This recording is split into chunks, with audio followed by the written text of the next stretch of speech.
कि supreme court ने 9 नवंबर को जो सिविल डिस्प्यूट के मुकदमे का फैसला दिया था, जजमेंट में सुप्रीम कोर्ट ने कहा था, अंग्रेजी में कहता हूं कि सुप्रीम कोर्ट ने कहा था कि it is an egregious violation of rule of law. और सुप्रीम कोर्ट ने यह भी कहा था कि ये calculated act of destroying a public place of worship. अब मैं ये समझने से कासिर हूं कि अगर सुप्रीम कोर्ट ये कहता है कि egregious violation of rule of law, तो क्या कोई जादू से मस्जिद को शहीद कर दिया गया था 6 दिसंबर को? क्या कोई जादू से वहां पर 28 और 29 दिसंबर की रात 49 में मूर्तियां रखी गई थी? क्या कोई जादू से उसके ताले खोले गए थे जब राजीव गांधी प्राइम मिनिस्टर थे? इसीलिए मैं ये कहता हूं कि उसके बरखिलाफ आज ये जजमेंट आया है। और ये मैं कहने पर मजबूर हूं कि violence page for you politically. अगर आप वायलेंस करेंगे तो आपको मिल जाएगा, क्योंकि आप अंदाजा लगाइए कि अडवाणी की रथ यात्रा जहां कहीं भी भारत में गई, वहां पर खूनरेजी हुई, मासूम लोगों का कत्ल हुआ, जायदादें जलाई गई, खानदान उजड़ गए, बर्बाद हुए।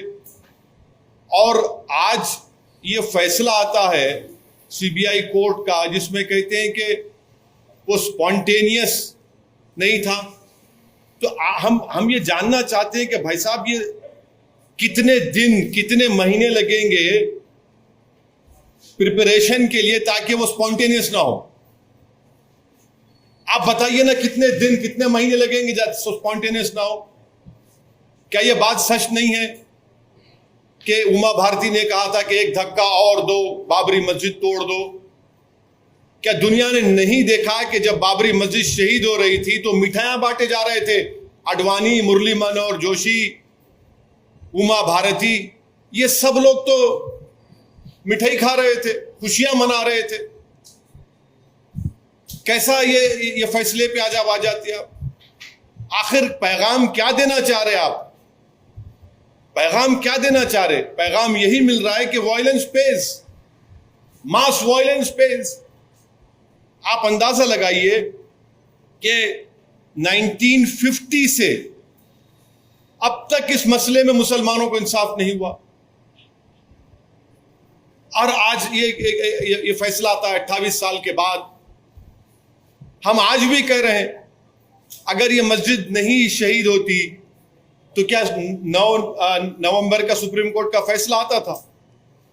सारी दुनिया ने देखा कि जो लोग मस्साम में खड़े होकर स्पीचेस दे रहे थे, लोगों को उकसा रहे थे, उनकी मौजूदगी में क्या यह बात सच नहीं है कि सीबीआई की चार्जशीट में एक विटनेस ने कहा कि कल्याण सिंह, उस वक्त के चीफ मिनिस्टर, ने कहा कि रोक कंस्ट्रक्शन पर है, डिस्ट्रक्शन पर नहीं है? वो भी आप नहीं मानेंगे उसको? क्या सीबीआई की चार्जशीट में यह नहीं कहा गया था कि 5 दिसंबर की रात अडवाणी ने विनय कटियार के घर में साजिश रचाई? क्या यह बात सच नहीं है कि अडवाणी ने कल्याण सिंह को कहा कि उस वक्त तक आप रिजाइन मत करिए जब तक कि मस्जिद डिमोलिश नहीं हो जाती, ताकि गवर्नमेंट का डिसमिसल ना हो? क्या बीजेपी की सरकार उस वक्त की जाकर सुप्रीम कोर्ट को वादा नहीं किया था कि हम मस्जिद को बचाएंगे? यह फैसला, मुझे कहना पड़ेगा कि यह judgement satisfies the collective consciousness of Hindutva and its followers and its ideology. ये जजमेंट का यही है। किसने तोड़ा फिर मस्जिद पर? हम पूछना चाहते हैं, जब 6 दिसंबर 1992 को मस्जिद शहीद हुई थी, उस वक्त मैंने अपने आप को एक हेल्पलेस महसूस किया। मैंने समझा कि मैं अपनी अब शर्म महसूस हुई कि मैं अपनी मस्जिद को बचा नहीं सक रहा हूं, और आज पैसा फैसला देते हैं। तो फिर आखिर इतना सब जो इन्वेस्टिगेशन हुआ, कैसा क्या हुआ? एक और बात आपको समझने की जरूरत है कि आडवाणी को हाईएस्ट सिविलियन अवार्ड दिया गया बीजेपी गवर्नमेंट तरफ से, एक्यूज हैं। तभी हमने कहा था कि देखो, मैं प्रेस कॉन्फ्रेंस में कहा था कि आडवाणी को ये हाईएस्ट सिविलियन अवार्ड दिया जा रहा है। आज उसका नतीजा हम देख रहे हैं। उमा भारती, अच्छा आप एक और आदमी का नाम ले लीजिए, हिंदुस्तान टाइम्स में आया कि भगवान गोयल कोर्ट के बाहर कह रहा है, कोर्ट के बाहर फैसला देने से पहले कोर्ट के बाहर कह रहा है कि हां, मैं एडमिट करता हूं कि मैंने डिमोलिशन में हिस्सा लिया। वो बीजेपी में उस वक्त का नॉर्थ इंडिया का शिवसेना का चीफ था, कोर्ट के बाहर कह रहा है, और कोर्ट में जाकर कोर्ट बरी कर देता है लोगों को। तो ये मेरे लिए बहैसियत एक भारत के मुसलमान के लिए, जो मैं 6 दिसंबर 1992 को जो मुझे एक ह्यूमिलिएशन और बेबसी जो मैं महसूस किया था, आज मैं वही महसूस कर रहा हूं।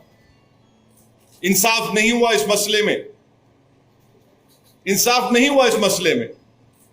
जिन लोगों के इशारे पर, जिन लोगों की मौजूदगी में, जिनके तकारीर के जुमलों पर ये वायलेंस, तशद्दुद हुआ, क्रिमिनल एक्ट जिसको सुप्रीम कोर्ट ने कहा, आज वो पूरे के पूरे बरी हो गए। अब मुझे ये नहीं मालूम कि सीबीआई अपनी इंडिपेंडेंस को बरकरार रखने के लिए अपील करेगा या नहीं करेगा, और मुझे यह भी नहीं मालूम कि अगर अपील करेंगे तो कितना टाइम लगेगा अपील की सुनवाई के लिए। मगर अपील करना चाहिए। यह नाइंसाफी पर मबनी है, बिल्कुल नाइंसाफी पर मबनी है। इसको कोई भी सही सोचने वाला भारत का शहरी इसको सवाल करेगा कि भाई ये क्या इंसाफ हो रहा है, क्या ये इंसाफ हुआ? हरगिज इंसाफ नहीं हुआ।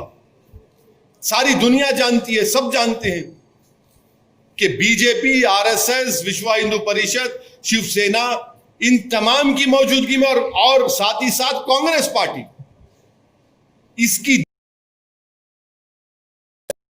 हुकूमत में मूर्तियां रखी गई, इन्हीं की हुकूमत में राजीव गांधी ने ताले खुलवाए, शिलान्यास किया। इन्हीं की हुकूमत थी कांग्रेस की जब मस्जिद शहीद हुई, और आज ये फैसला आता है। इसीलिए मैं मानता हूं कि ये हमारी भारत की अदालत की तारीख का एक काला दिन है। सर, ये भी आप हमेशा कानून को मानते हैं, हमेशा कोर्ट जो है, कोर्ट से कुछ नहीं होते, उसकी बहुत इज्जत करते हैं, लेकिन जैसे नतीजा ऐसा अगेंस्ट में आता है तो आप कोर्ट को भी ये कर लेते हैं, क्यों सर? नहीं, कोर्ट, देखिए, सुप्रीम कोर्ट का फैसला आखिरी होता है। ये तो फैसला आखिरी नहीं ना, और कोर्ट के फैसले को नहीं के खिलाफ या उससे डिसएग्री करना कोई कंटेम्प्ट नहीं है। मैं तो ये तमाम दलाइल दे रहा हूं। जजेस भी सब देखे होंगे ना सर? क्या? वही तो हम कह रहे हैं ना, ये देख के कैसा फैसला दिया आप, वही तो हम पूछ रहे हैं। वही तो हम कह रहे हैं कि आप ही की चार्जशीट में आप ये लिख रहे हैं कि कल्याण सिंह ने कहा कि रोक कंस्ट्रक्शन पर है, डिस्ट्रक्शन पर नहीं है। उमा भारती ने कहा कि एक धक्का और दो। आडवाणी को, मुरली मनोहर जोशी को, उमा भारती को, बाल ठाकरे को, राजीव गांधी को शोहरत कैसे मिली पॉलिटिक्स में भारत में? इसी वजह से मिली ना। इनको पॉलिटिक्स में अगर शोहरत मिली, सत्ता मिली, कैसे मिली? इसी वजह से तो मिली कि आपने हमारी मस्जिद के ताले खुलवाए, मूर्तियां रखी और हमारी मस्जिद को शहीद किया आपने। इसीलिए तो आप होम मिनिस्टर बन गए, इसीलिए तो आप गंगा की सफाई के मिनिस्टर बन गए, इसीलिए तो आप एचआरडी के मिनिस्टर बन गए, इसीलिए तो आप कल्याण सिंह गवर्नर बने।